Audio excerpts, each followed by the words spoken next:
હાય દોસ્તો, આપનું અમારી ચેનલ પર ખૂબ સ્વાગત છે। કુળદેવી કે કુળદેવી એ આપણા કુળ કે વંશના રક્ષક હોય છે। ઘર પરિવાર કે વંશમાં પરંપરાગત રીતે એ દુનિયાના પહેલા પૂજ્ય દેવ હોય છે। એટલે દરેક કામમાં કુળદેવી કે કુળદેવીની પૂજા કરવી જરૂરી હોય છે। આપણે ઘરમાં કુળદેવીની મૂર્તિ કે ફોટો મૂકી રોજ પૂજા કરીએ છીએ અને દીવો લગાવીને હાથ જોડીને પ્રાર્થના કરીએ છીએ। દોસ્તો, જ્યારે કુળદેવી કે કુળદેવતા અમારી ઉપર ખુશ રહે છે ત્યારે તે આપણને સંકેત આપી શકે છે। કેટલાક એવા સંકેત હોય છે જેને જો આપણે સમજીએ તો અમે પૂજા સાધનામાં આગળ વધતા જઈએ છીએ એટલે આપણો કુળદેવી કે કુળદેવતા સાથે એક ખાસ જોડાણ બને છે। આ બધા એવા સંકેતો હોય છે જે દેવી દેવતાઓ સીધા આપતા હોય છે અને આવા સંકેતો બહુ ઓછા લોકોને જોવા મળે છે। પણ જ્યારે પણ આવા સંકેતો મળે તો સમજજો કે આપણા ઘરમાં દેવી દેવતાનું આગમન થઈ ગયો છે અને ત્યાં દિવ્ય શક્તિ વસે છે। એ સમયે કેટલીક એવી ઘટનાઓ થાય છે જેનો વિચાર પણ ક્યારેય ન કર્યો હોય અને ઘર સ્વર્ગ જેવું થઈ જાય। આજે આપણે એવા કેટલાક લક્ષણો અને સંકેતો વિશે વાત કરીશું જેથી આપણે જાણી શકીએ કે આપણા ઘરમાં કુળદેવી કે કુળદેવતાનો વાસ છે કે નહીં તેના વિશે અંદાજ લગાવી શકીએ। મિત્રો, જો તમને આ વિડિયો ગમ્યો હોય તો લાઇક જરૂર આપજો અને જો આ ચેનલ પહેલીવાર જોઈ રહ્યા હોવ તો ચેનલને સબસ્ક્રાઇબ પણ કરી દેજો। મિત્રો, કઈક પરિવારમાં કુળદેવતા હોય છે તો ક્યાંક કુળદેવી જ હોય છે તો ક્યાંક કુળદેવતાની પૂજા થાય છે। હવે વાત કરીએ કે કુળદેવી કે કુળદેવતા તરફથી મળતા સંકેતો વિશે જેનાથી આપણે જાણી શકીએ કે આપના કુળદેવી પ્રસન્ન છે કે નહીં કે તેનું વાસ આપના ઘરમાં છે કે નહીં। દોસ્તો, આપના કુળદેવી કે કુળદેવતા એ આપના પ્રથમ દેવતા હોય છે। પૂજા કર્યા વગર તારા ઘરમાં કોઈ કામ થતું નથી। જ્યારે તું પોતાના કુળદેવી કે કુળદેવીતાને પ્રેમથી અને ભક્તિથી મનાવે છે ત્યારે તારા અટકેલા બધા કામો સફળ થાય છે। જો ઘરની સ્થિતિ ખરાબ હોય તો તે સ્થિતિમાં સુધારો થતો જોવા મળે છે। મિત્રો, તું જોયું હશે કે અનુભવ પણ હશે કે જ્યારે આપણે સંત મહાત્મા ભુવા ભગત પાસે પોતાની સમસ્યા માટે જઈએ છીએ ત્યારે જો સારા સંત મહાત્મા ભુવા ભગત હોય તો તારી સમસ્યાનો ઉકેલ લાવવા પહેલાં સૌપ્રથમ કુળદેવી કે કુળદેવીતાને મહત્વ આપવામાં આવે છે અને તને તારા કુળદેવી કે કુળદેવતાની પૂજા કરવી બહુ જ જરૂરી હોય છે કેમ કે તમારા કુળદેવી કે કુળદેવતા વિના કોઈ પણ સમસ્યા સરળતાથી નથી ઉકેલાતી। જ્યારે તેઓ ખુશ રહે છે ત્યારે એવા સંકેતો મળે છે કે ઘરમાં શાંતિ અને એકતાનું વાતાવરણ રહે છે। ઘણા ઘરોમાં જોઈશું કે સાસુ વહુમાં દૂર દૂર સુધી ઝઘડો નથી અને માં દીકરીમાં પણ પ્રેમાળ સંબંધ હોય છે। ઘરની આર્થિક સ્થિતિમાં પણ સુધારો થાય છે। તમે જેટલું કમાવતા હો તેટલું જ કમાવતા રહેશો પરંતુ પહેલા કરતાં ઘરમાં બચત વધારે થવા લાગશે। ઘરમાં બરકત જોવા મળે છે, પૈસાની વધુ બચત થાય છે, ઘરના સભ્યો શારીરિક અને માનસિક રીતે ખુશ રહે છે।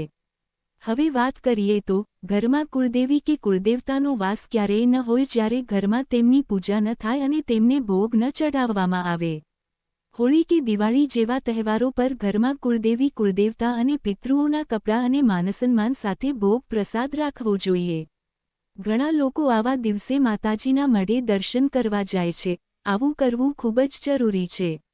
આ બે દિવસ ખાસ માનવામાં આવે છે કે આ દિવસે પૂજા કરવી જ જોઈએ અને ભોગ પ્રસાદ જરૂર ચઢાવવો જોઈએ, સાથે જ માતાજીના મંદિર પણ જવું જોઈએ।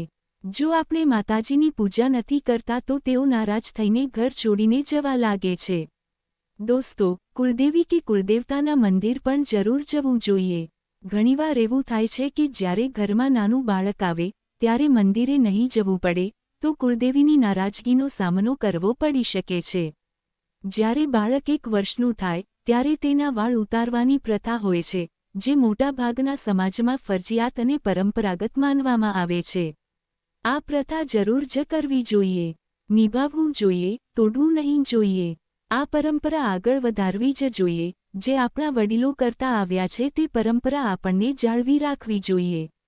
લગ્ન પછી પણ મોટાભાગના લોકો કુળદેવીના મંદિરે જાય છે અને નૈવેદ્ય વગેરે ભોગ લાગે છે। જ્યારે કુળદેવીનો વાસ તમારા ઘરમાં થાય અથવા તમારા ઘરમાં આ દિવ્ય શક્તિ વાસ કરે ત્યારે ત્યાં એક સુગંધ ફેલાય છે જે એકદમ મનમોહક લાગે છે।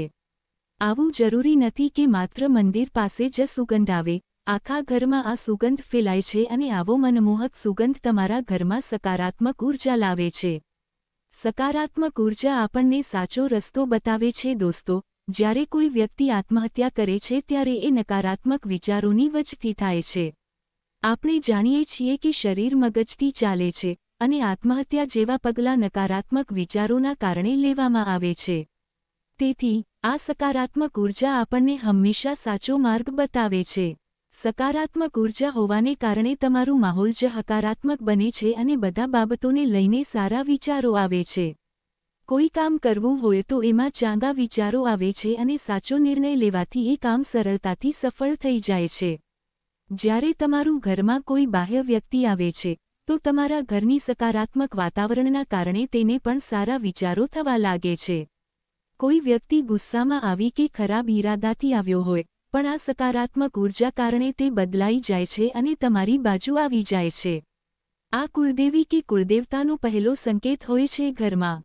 જો કોઈ વ્યક્તિને સફેદ હાથી, સફેદ ઘોડો કે સફેદ સાપ જેવા કોઈ પણ સફેદ પ્રાણીનું સપનું આવે તો સમજજો કે તમારા ઘરમાં કુળદેવી કે કુળદેવતાનો વાસ છે. જ્યારે કુળદેવી કે કુળદેવતા તમારા ઘરમાં પ્રવેશ કરે છે ત્યારે તમારા પિતૃઓ પણ ત્યાં આવતા હોય છે. પિતૃઓ સફેદ કપડાં પહેરીને સપનામાં આવે છે, તમને દર્શન આપે છે અને તમારા પ્રશ્નોના જવાબ પણ આપે છે. જો તમારું પિતૃઓને કંઈક જોતું હોય તો પણ તેઓ સપનામાં આવીને સંકેત આપે છે કે તેઓ તમારી પર કૃપાળુ છે. પક્ષીઓ જ્યારે ઘરમાં આવે છે એટલે કે કુળદેવી કે કુળદેવતા ઘરમાં પ્રવેશ કરે ત્યારે પક્ષીઓ ડોળતા હોય છે. ઘરના દિવાલો, બારી કે અંદર પક્ષીઓ બેસવાનું શરૂ કરી દે છે.